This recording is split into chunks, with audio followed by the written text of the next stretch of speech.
Capsicum ఎవరైనా తినను అని అంటే కనుక ఈ విషయం చెప్పండి.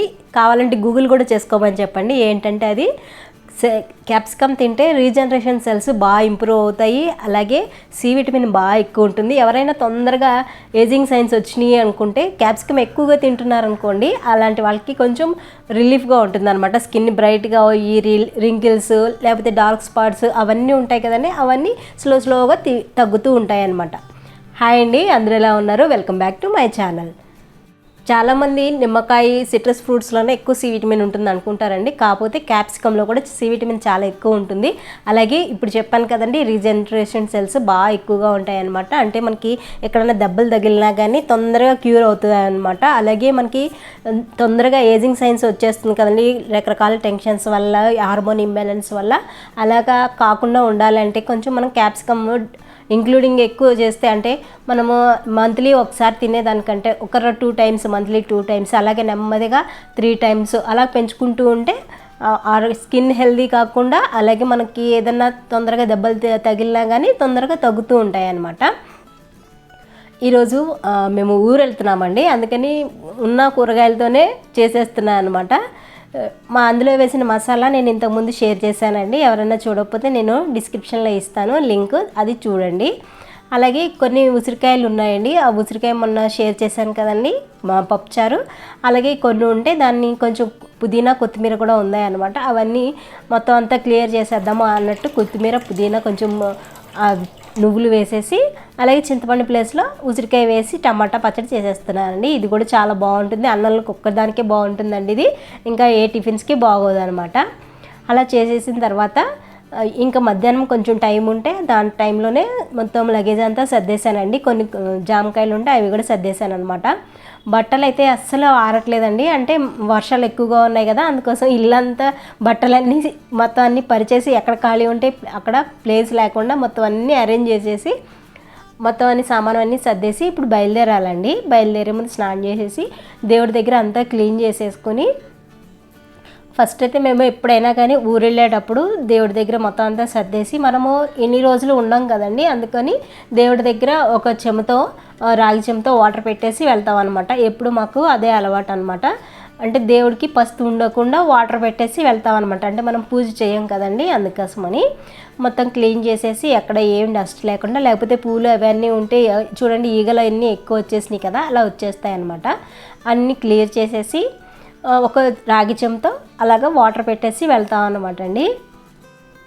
వచ్చిన తర్వాత ఆ నీళ్ళు ఎవరు తొక్కని ప్లేస్లో వేసేయడమేనండి. అంటే మనం తులసి మొక్కలో వేయకూడదండి, ఏదైనా చెట్లలో కానీ లేకపోతే గోడవారిని ఎవరు తొక్కరు కదండి, అలాంటి ప్లేస్లో వేసేసుకోవాలన్నమాట. సరేనా? తల పైకెత్తి కొంచెం. ఓం నమ శివాయ.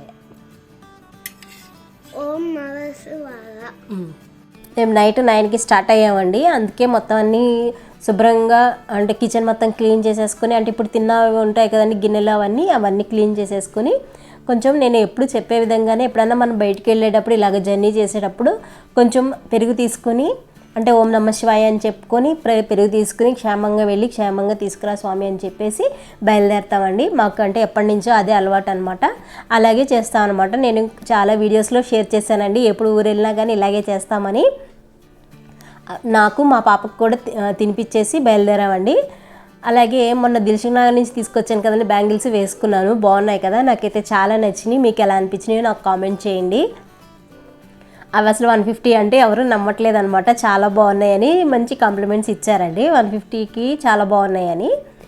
ఇంకా క్యాబ్ బుక్ చేసుకుని ఎంజీబీఎస్కి వెళ్ళామన్నమాట. ఎంజీబీఎస్ నుంచి బుక్ చేసామండి.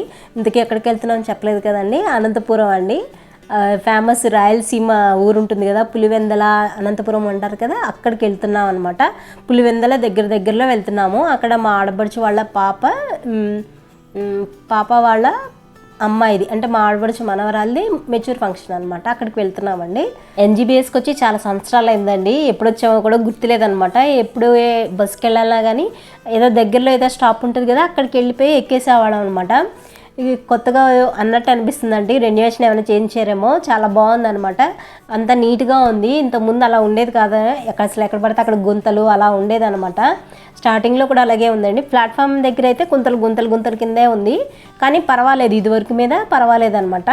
మేము వెళ్ళిన నెక్స్ట్ డేనే ఆగస్ట్ 15th అండి. అప్పటికే మేము వెళ్ళేసరికి 10:30 అట్లా అయిందండి. అందుకని ఇలాగా బంతిపూలతో డెకరేషన్ చేశారనమాట. ఇంకా చిన్నపిల్లలతో ఉండేదే కదండి, ఎప్పుడు వస్తుంది బస్సు, ఎప్పుడు వెళ్తాం ఊరు, ఇంకా రాలేదు అని అంటూ ఉంది. సరే కదా అని నేను వస్తుంది అని చెప్పుకుంటూ ఉన్నా. నేను డ్యాన్స్ చేస్తా వీడియో అని అన్నది. సరే ఇది ఒక టైంపాస్ ఒకటి బాగుంటుంది కదా అని డ్యాన్స్ చేస్తుంటే చుట్టుపక్కల వాళ్ళందరూ నవ్వుతూ ఉన్నారు. సరే అయినా సరే పాపం తనకి ఎంగేజ్ చేయాలి కదా, నెలవలాగా తనకి బోర్ కొడుతుంది కదా, అందుకని సరే చెయ్యి నేను వీడియో తీస్తానని చెప్పానమాట. ఊరెళ్తున్నాం కదా కోన్ పెట్టమందండి. కోన్ తీసుకున్నాను, కానీ నాకే ఖాళీ లేక పెట్టలేదనమాట. సరే ఎప్పుడన్నా ఖాళీగా ఉన్నప్పుడు పెట్టేయచ్చులే అని నేను బ్యాగ్లో వేసుకుని వచ్చేసాను. ఇప్పుడు ఎలాగో ఖాళీగానే ఉంది కదా అని కోన్ కూడా పెట్టేశానండి. 2 చేతులకి పెడతానన్నాను, కానీ ఆడుకోవాలి కదా, అందుకని ఒక చేతికి చాలు నాకు అని చెప్పింది.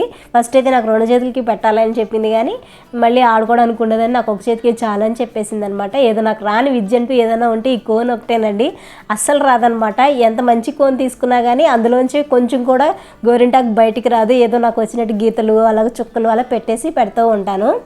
ఇంకా మేము వెళ్ళేది 11:45 అయితే 11కి 11:45 అయితే 1కి వచ్చిందండి. వచ్చిందే కానీ అసలు ఎంత స్లోగా వెళ్ళిందో. జనరల్గా అయితే ఇంతకుముందు మా హస్బెండ్ వెళ్ళినప్పుడు 3.5 అవర్స్లో వెళ్ళిపోయారంట. ఇప్పుడు మాకు 7 అవర్స్ పట్టిందండి, డబల్ అండి. అసలు ఎంత స్లోగా వెళ్తుందంటే నేను ఎందుకన్నా మంచిది అని బ్యాగ్లో నేను బ్లౌజ్ కుట్టుకున్నానండి. అది హెమ్మింగ్ చేసుకోలేదనమాట. ఎక్కడైనా టైం ఉంటే కనుక చేసుకోవచ్చు అని చెప్పినట్టు నేను వేసుకున్నాను అనమాట. దారం, ఉక్సులు, సూదులు అన్నీ బ్యాగ్లో వేసుకున్నా. అది తీసుకుని చూడండి, మనం బస్సు కదులుతూ ఉంటే సూదిలో దారమే ఎక్కదు కదా, అలాంటిది నేను హెమ్మింగ్ చేసుకున్నాను.